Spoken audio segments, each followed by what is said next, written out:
Pemirsa, kali ini kita akan terus menelusuri jejak-jejak peradaban leluhur kita. Ada semacam gua atau lorong rahasia, atau yang menurut cerita tutur yang berkembang di masyarakat di dalamnya ada semacam istana yang terpendam tanah di pinggir jalan raya ya. Kita mulai memasuki area ini, rahayu. Nah, dimana kemudian situs ini masih disakralkan oleh sebagian masyarakat atau digunakan sebagai situs religi. Ada perdupaan yang cukup banyak, yang artinya memang situs ini sangat sakral. Rahayu. Untuk bagian pintu masuk ini ternyata sangat rendah ya, sehingga kita agak jongkok. Kalau tidak jongkok pasti kepala kita terbentur. Ini rahayu. Bagian depan pintu ini ternyata ada semacam persajian. Ada kemudian minyak wangi, kendi, kopi, bunga-bunga wangian persajian ya. Dan ini ada tulisan Jawa yang terbaca Pesanggerahan Gua Utuk Ursi. Nah, coba kita permisi putunipun sowan, coba kita diizinkan untuk memasuki gua atau istana terpendam tanah ini ya. Ternyata seperti ini ya teman-teman. Batu-batunya itu mirip permata, black diamond ya. Dan dinding-dindingnya itu sangat merah ya, atau batuan-batuan merah, redstone ya. Coba kita memasuki.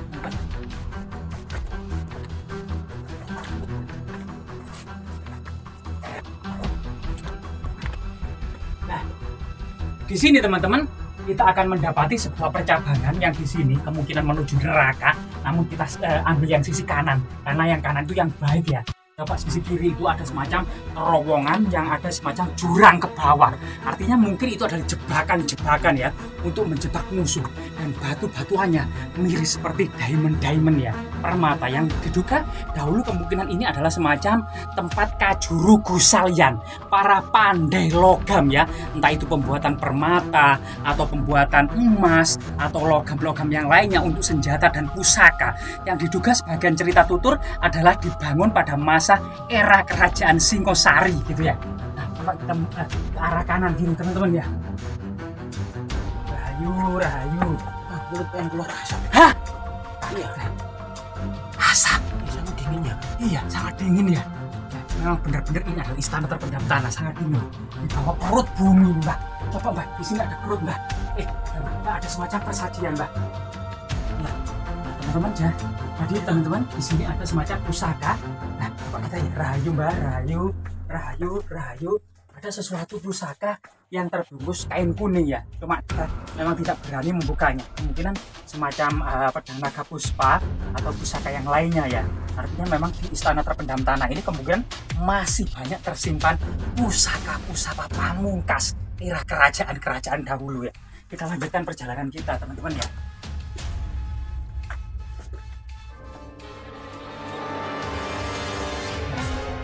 Jadi di sini itu ada semacam batu hitam ya yang sangat besar menyerupai sosok-sosok wajah yang menyeramkan atau kepala ular naga ya.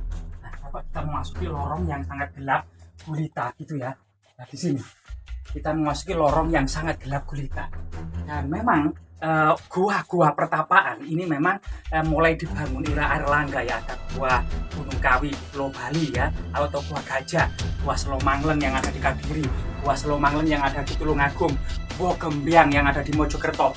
Ini diduga gua-gua ini dibangun pada masa Airlangga. Kemudian ada gua-gua yang ada di lereng Gunung Penanggungan yang diduga juga dilanjutkan atau dibangun pada masa kerajaan Majapahit sebagai pertapaan para resi. Nah ini. Terus, di suasananya itu ternyata sangat-sangat gelap ya. Jadi di situ, itu ternyata bayangan-bayangan kita ya. Seperti perumpamaan kehidupan ini ya. Seakan-akan kita hanya di bayangan saja. Ini kemungkinan ruangan yang lainnya. Cuma ini jalannya ke bawah. Coba kita cari yang atas saja Mbak. Di sini. Mungkin tembus ke istana lainnya ya. Ini seakan-akan buntu gitu ya. Ternyata di samping kanan ini ada semacam pertapaan atau sosok orang yang bertapa. Rahayu. Orang bertapa Pak. Rahayu. Ini kamera agak dari sana ya. Rahayu. Jadi di sini teman-teman ada semacam altar persajian ya. yang diduga ini adalah kelanjutan dari masa-masa peradaban kuno yang digunakan hingga saat ini. Ada payung kuning, payung putih kan di sebuah seperti apa namanya mabanten gitu ya, atau mungkin sebagai altar-altar untuk melakukan semacam ritual-ritual ya tertentu gitu ya. Nah, ini ada kain kuning keliling Mbak ya, kain kuning keliling, berarti gua ini masih dimanfaatkan oleh sebagian masyarakat sebagai situs religi. Nah, kita cari lorong yang lainnya Mbak ya. Jadi intinya itu seperti ini. Kemungkinan ini memang apa namanya, ada orang kan coba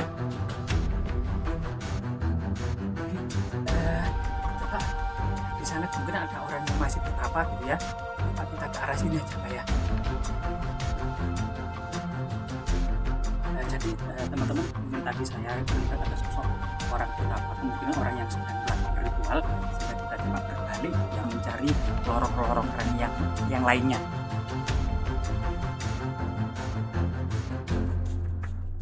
Di lokasi di sini ini ada semacam tangga menurun ya, ada anak tangga yang menurun, kemungkinan kita akan memasuki perut bumi.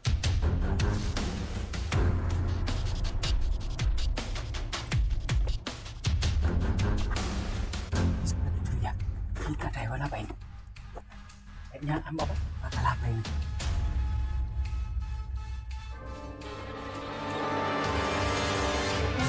Untuk bagian ini ya teman-teman, seperti semacam labirin atau semacam lorong bawah tanah atau lorong istana yang terpendam. Tapi kesannya kita itu sensasinya itu sama dengan di perut ular raksasa. Seperti ini coba. Bayangkan loh. Jadi di sini ini seperti perut ular raksasa ya, teman-teman ya. Nah ini coba kita center kita ya. Nah, jadi di sini malah mirip seperti semacam perut ular raksasa ya. Ada semacam kertip-kertip atau cahaya kecil-kecil yang memantulkan sinar lampu kita. Kemungkinan itu adalah semacam logam-logam mulia ya. Jadi konon ada cerita yang juru kunci dari gua ini adalah Mbak Jadi itu pernah bercerita kepada kita bahwasanya ada orang Eropa atau semacam peneliti atau riset atau orang Belanda gitu ya, yang kemudian mengambil beberapa batu yang dibawa pulang. Selang beberapa hari kemudian datang kembali ke sini membawa sembako dibagikan kepada seluruh warga di kampung ini. Katanya penelitiannya itu apa namanya sukses, dan batu tersebut sampai saat ini tuh tidak dipublikasikan. Batu apa sebenarnya, sangat misterius. Kemungkinan ada semacam sesuatu yang berharga ya dalam ilmu pengetahuan. Namun memang sampai saat ini tidak diketahui atau masyarakat tidak tahu itu apa yang nah, di sini kita akan mengetahui dinding-dinding ini seperti lorong-lorong terbuka ya. Ada lentung katedral ya. Nah, di sini semua buahnya itu warna merah. Semacam ya kita akan nah, untuk bagian pertama ini kita akan mendapati relung yang tinggi, ada semacam relung tertentu. Loh, ternyata di sini kita pertigaan lagi. Kita masuk ke kiri aja Mbak ya. Ya, banyak sepertinya ada semacam putih atau apa namanya merah-merah, terutama ini. Kemungkinan ini batuan semacam apa ya, semacam Arkenstone atau semacam hati gunung ya, hati gunung. Memang warnanya itu seperti hati, jadi kemerah-merahan seperti ini teman-teman. Di sini memang lorong-lorong kita tadi sudah ada 4 kali pertigaan ya atau percabangan ya. Dan di sini adalah ya, banyak kelelawar tinggal. Mbak, ini Mbak, marah mirip seperti apa ini Mbak? Kepala ular naga Mbak ya? Nah ini Mbak, kalau ular naga raksasa Mbak, dan kita sudah memasuki lorong yang paling dalam ya. Dan teman-teman sudah perjalanan berapa jam lebih. Di sini ada semacam ceruk-ceruk kiri kanan, kemungkinan betapa para resi atau para pertapa. Nah, ini di sini ada semacam ceruk rahasia ya. Mungkin center kita semoga kemudian apa namanya mumpuni ya untuk kemudian mengeksplor gua yang sangat gelap gulita seperti ini. Nah di sini batu-batuannya ini persis ini seperti hati gunung, seperti apa namanya perut ular naga. Kita berada di perut ular naga, dan benar-benar kita itu berada di ini ada semacam ceruk. Nah itu ada semacam tetesan-tetesan air ya. Nah kemudian air apa itu ya? Nah, di sini ada lubang, kemungkinan dahulunya untuk apa ya? Untuk penggalian mungkin ya, atau diambil semacam harta karun atau semacam apa gitu ya, platinum atau apa, atau emas atau permata atau kemudian diamond-diamond yang lainnya ya. Dan di sini coba bayangkan ya, gua yang sangat seram ini. Nah, di samping kiri juga ada. Ternyata teman-teman, relung lagi. Nah, dan tetesan-tetesan yang ada di atas dinding-dindingnya warnanya semuanya adalah warna merah. Nah, ya, redstone ya, semuanya warna merah. Kita masuk ke arah kanan, nah, kita ternyata masuk semacam istana yang terpendam tanah ya, atau lorong istana bawah tanah. Nah, ini dan sekali lagi memang banyak simpang siur tentang kesejarahannya ya. Yang pertama memang diduga awalnya ini dimulai pembangunannya untuk semacam para resi atau para pendeta untuk mencari logam ya, karena logam pada masa kuno itu tentu dengan teknologi yang sederhana namun dibutuhkan banyak ya, seperti pedang, senjata-senjata dalam perang maupun untuk pertanian, untuk perhiasan atau untuk sarana-sarana istana yang lainnya ya, mahkota raja atau pakaian khas kerajaan, ini semuanya membutuhkan banyak logam mulia. Nah, disitulah kemudian di era Singosari kita mendapati pertapa lagi. Nah, inilah rahayu, rahayu, rahayu.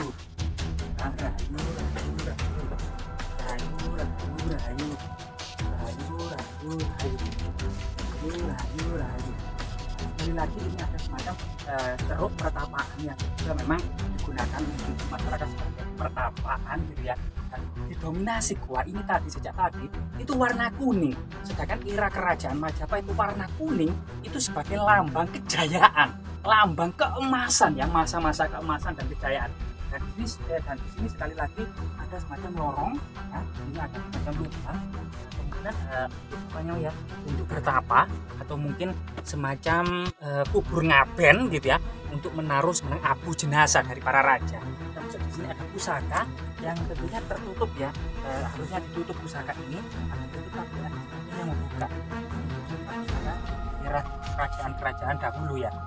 Jadi di sini kemungkinan ada semacam ujung dari lorong tertentu yang ternyata isinya adalah sebuah pertapaan atau orang bertapa. Artinya kemungkinan memang pertapaan pada masa kuno di gua-gua gitu ya, selain kemudian untuk apa ya, membersihkan hati, yaitu kemudian menjaga diri dari segala nafsu duniawi, namun juga pertapaan ini juga sebagaimana dalam kitab Arjuna Wiwaha adalah untuk kemudian mencari keinginan yang belum tercapai gitu ya. Jadi waktu itu Arjuna Wiwaha adalah bertapa guna mencari senjata Pasopati untuk menghadapi Kurawa. Jadi Arjuna ini memiliki permasalahan dalam kehidupan, harus menghadapi Kurawa dengan istana dan prajurit yang sangat banyak sekali.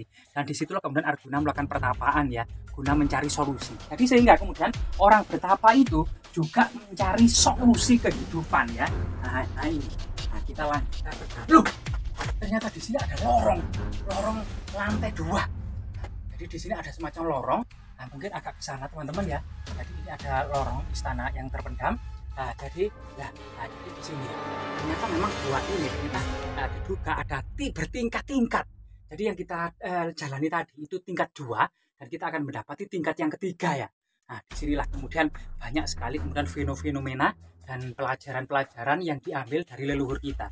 Setelah kemudian diduga gua ini gitu ya, dibangun pada masa Singosari, kemudian dilanjutkan pada masa kerajaan Majapahit gitu ya, sampai kemudian masa peradaban selanjutnya zaman Maurya. Nah, dan yang paling familiar itu pada masa Jepang dilanjutkan kembali sebagai semacam bunker pertahanan untuk menghadapi sekutu. Nah, ini juga merupakan salah satu sejarah atau memori yang ada di gua ini gitu ya. Kita lanjutkan perjalanan. Apakah kita tersesat ya? Kita tahu jalan pulang ya. Kita mencari jalan keluarnya ya. Gimana kita ya? Kita lewat mana ini? Bingungan kita.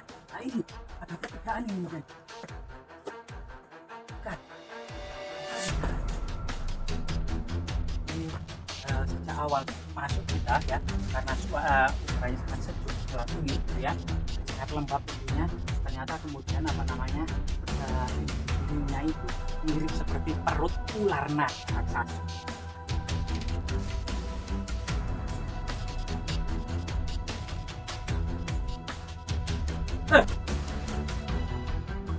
Kelelawar putih. Ini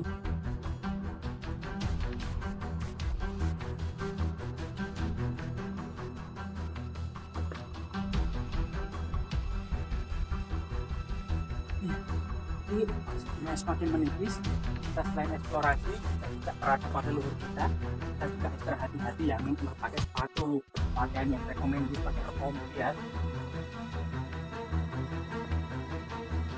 Nah ini banyak sekali lorong. Loh, ternyata sekali lagi Mbak, ada lorong bawah tanah. Mana? Mbak, ini Mbak ada lorong bawah tanah, Mbak.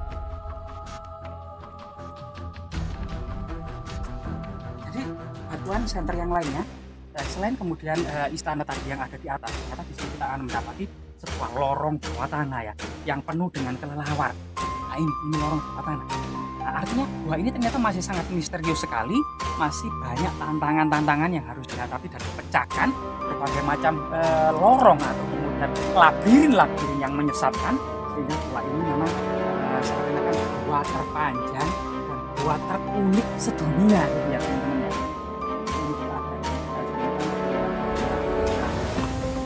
Ini ada lorong bawah tanah. Gimana? Kita lanjutkan perjalanan apa kita sampai pertapaan yang lainnya? Apa kita akhiri di sini saja, Pak ya?